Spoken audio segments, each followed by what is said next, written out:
All right, welcome to our first and last podcast. This is your boy Brandon. And this is Sterling. All right, let's do it. All right, so today we're going to talk a little bit about textile and clothing design. We're going to go over some history, and we're going to go into our own personal interests and practices, which Brandon has a screen printing and embroidery machine, and I have a sewing machine. And we're both like into designing fashion. So yeah, let's get into it. Yeah. So screen printing. If you don't know what it is, it's basically the art of putting ink through a screen onto a medium, and that will be any type of medium. That would include glass, paper. More importantly, I would say T-shirts. And screen printing originally, or the origins started in China. During the Song Dynasty, which, I mean, what doesn't start in China at this point? Everything has started in China. In the 1900s, people started using squeegees, which facilitated the pushing of the ink through the mesh. One crazy thing is that back in the day, during the Song Dynasty, people would cut it out a stencil with paper and then use human hair as a stencil, or not a stencil, a mesh. Right? Oh, okay. As the mesh. So they would push the ink through it. Yeah. Which is kind of crazy. Yeah. Oh, and the ink they would make from, like, smoke. Sort of they scrape off the something? black, dust, and they put some water on it. That's how they made the ink. That's so interesting. Yeah, that's, like, not common knowledge. Not surprised it started in China. And, like, I've seen, you do embroidery, too? Embroidery, yeah. That probably also started, like, in China? You guessed it, yeah. Because, like, a lot of embroidery designs you see today are, like almost like Asian styles, you know? Yeah, it's pretty much It's like pretty, designs and pretty stuff. practice, yeah. Pretty common crazy. practice. So I researched a little bit more of, like, the basic origins of clothing. Like, the first ever clothing artifacts were found or date back to 100,000 years to 500,000 years ago.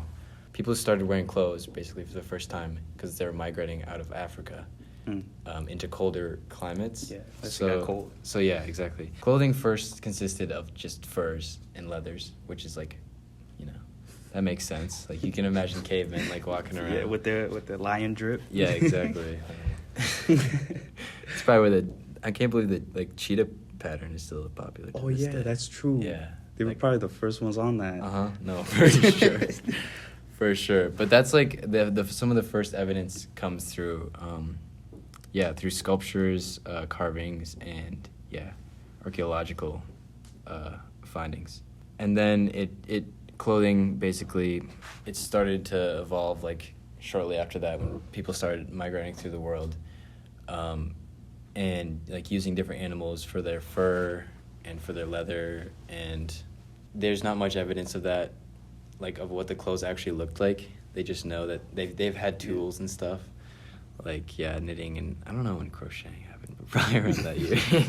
Yeah. What are you gonna say? Yeah, like, it's crazy how we've evolved from, like, just Yeah. skins, leather, whatever, and Exactly. then, like, started getting, like, to textiles. I'm pretty sure, like, hemp was being used for a while. Oh, yeah, like, a lot of, like, plant stuff was being, like, just, like, interweaved.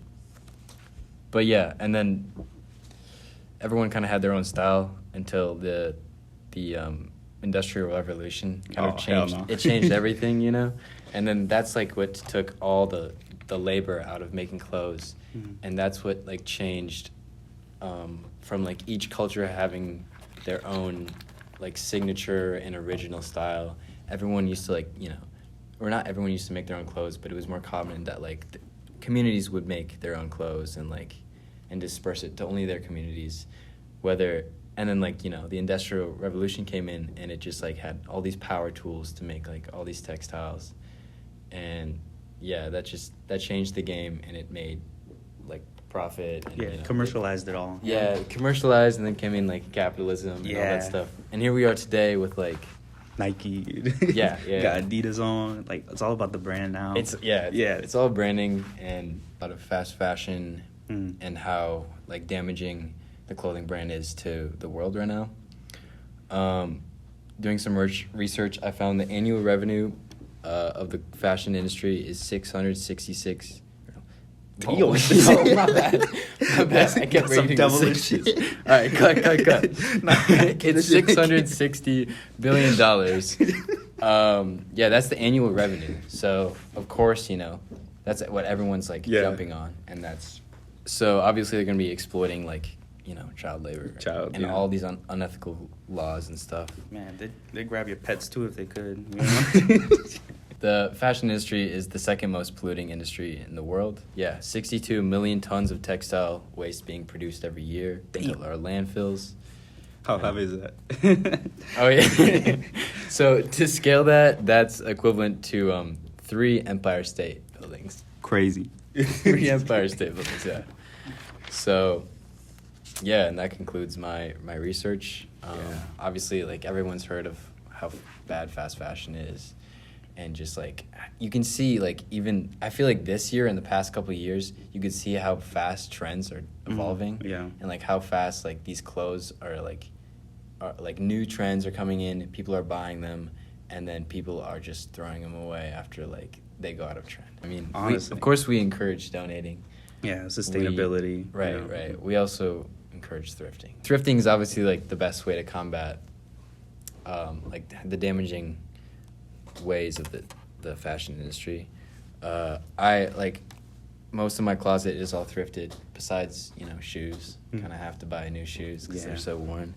But yeah, I like thrifting because it's like you never know what you're gonna get, and it's all like of course it's cheap. Mm-hmm. And it's really good for the environment.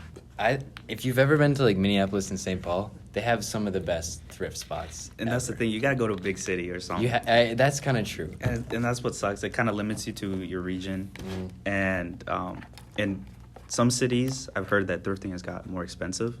Like, even though it's supposed to be cheap, like, there's these stores upping the price on stuff. Yeah. And honestly, that kind of puts like I don't know what the word is, but like it's like a cap on who can afford thrifting now. Oh, right. Yeah. Capitalism, man, it just gets you. Well, kind of, but like, yeah, people are trying to capitalize Yeah. off thrifting. You have like a couple recruits like go out and get huge thrift hauls at like Goodwill Mm. or any other secondhand shop, and then like upcharge it a lot. Damn. Which it's kind of messed up, but like Yeah. sometimes when they don't charge it up too much, it's like nice because like Yeah. you're getting like quality stuff, and people I don't know. Yeah, and plus, like, if they sell it online or something, that gives you, who, like, lives in the Midwest, Yeah. a little bit more access to stuff you wouldn't usually get. Yeah, exactly. Like, there's a couple apps, if you don't know, that are really good for, like, secondhand finds. Like, Grailed, Depop, and eBay. Like, Mm. I recommend.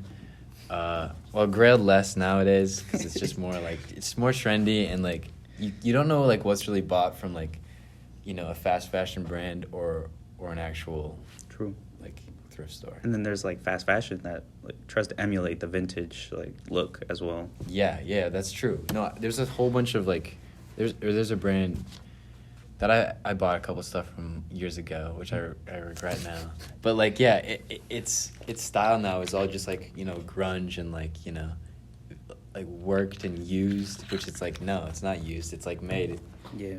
fresh textiles like in a In a factory. factory. Exactly. It's just some kid running it through the dirt or something. So yeah, Let's get our thoughts on Laura. She's from the education department. I want to ask her what her thoughts on design and how design might affect kids that she's teaching.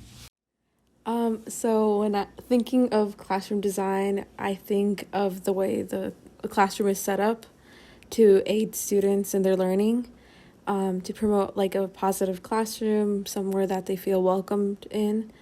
And then it could also be used through like posters and like visuals to promote classroom rules and standards, or to just help them learn in general, especially if they're students who are visual learners or younger students who better understand through pictures and designs, artwork, than they do through words.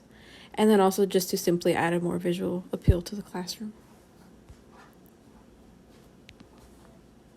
I'm going to get your opinion on something. Yeah.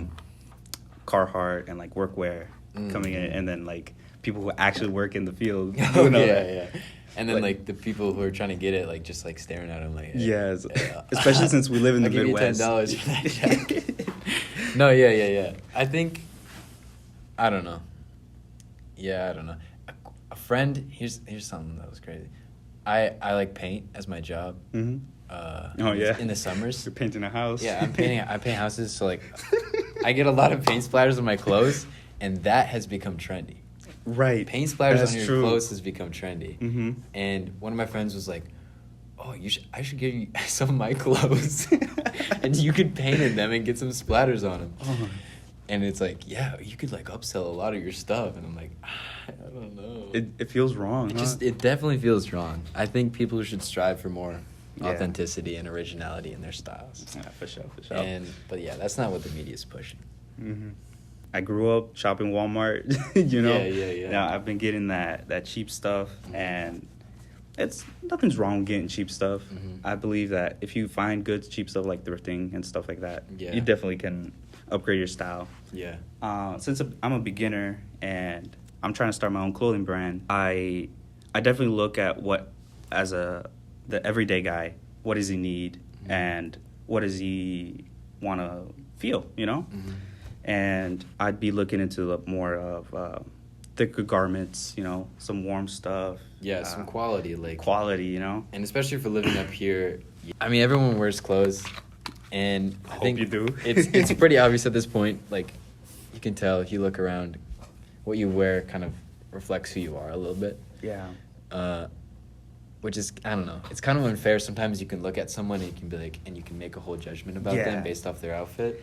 And I feel like that's what people chase nowadays, you know, Yeah. like to be perceived in a certain way. Exactly. And man, just look around at college, like the Yeah. campus. You can see some people that really got that shit on. I know. I'm like, damn, how do you afford that? Like, it's like, what do you do? You know? I don't know, rich parents, dude. Probably.